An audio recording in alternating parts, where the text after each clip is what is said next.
গত 25শে November মহেশতলার SBI শাখার লুট ও চুরির কিনারা করল ডায়মন্ড হারবার জেলা পুলিশ।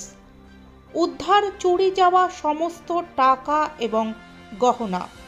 গ্রেফতার ডি গ্রুপ কর্মী ও তার স্ত্রী সহ মোট 3 জন। এসবিআই শাখার সিসিটিভি ফুটেজ পাওয়া না গেলেও পার্শ্ববর্তী এইচডিএফসি ব্যাংকের সিসিটিভি ফুটেজেই মেলে এই সাফল্য।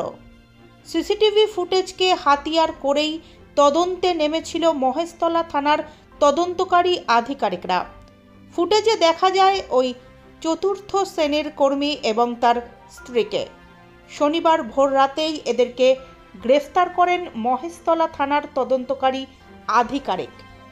জানা গিয়েছে উলুবেড়িয়া থেকে উদ্ধার হয় চুরি যাওয়া সমস্ত টাকা এবং গহনা।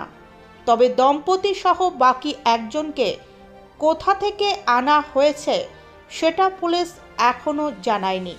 পুলিশ সূত্রে জানা যায় তার আগেই ডায়মন্ড জেলা পুলিশ সুপার রাহুল গোস্বামী সহ অতিরিক্ত পুলিশ সুপার অম্লান কুসুম ঘোষ এবং এসডিপিও কামরুজ্জামান মোল্লা গ্রেফতার হওয়া ওই চতুর্থ শ্রেণীর কর্মীকে সঙ্গে নিয়ে ঘটনার পুনর্নির্মাণ করে কোথা দিয়ে তারা ঢুকেছিল এবং কোথা দিয়ে পালিয়ে গিয়েছিল তা দেখার চেষ্টা করেন।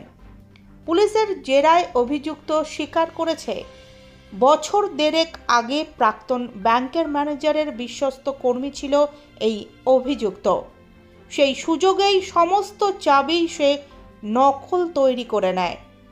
রবিবার হলেও ব্যাংকের সমস্ত কর্মচারীকে ব্যাংকে আসার জন্য ডায়মন্ড হারবার জেলা পুলিশ থেকে তলব করা হয়। তবে চতুর্থ শ্রেণীর ওই কর্মী এখন আর এসবিআই এর এই শাখায় কাজ করতেন না, কিন্তু চতুর্থ শ্রেণীর ওই কর্মীর কাছে সব চাবি নকল করার সুযোগ কে করে দিয়েছিল তা জানতে পুলিশ ইতিমধ্যেই তদন্ত শুরু করেছে।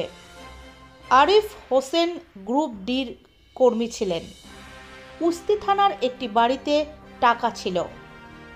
4 কিলো 1 গ্রাম সোনার গহনা উদ্ধার হয়েছে। এছাড়াও 73 লক্ষ টাকার মধ্যে 67 লক্ষ টাকা উদ্ধার হয়েছে। ঘটনার ঠিক 7 দিনের মাথায় উদ্ধার হয়েছে টাকা ও গহনা। 1 বছর আগে নকল চাবি বানিয়েছিল ধৃত, এমনটাই খবর পুলিশ সূত্রে।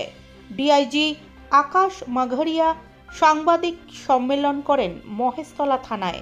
তিনি জানিয়েছেন, এই ঘটনায় আর কারা কারা যুক্ত আছে তা জানতে পুলিশ জোর কদমে তদন্ত শুরু করেছে।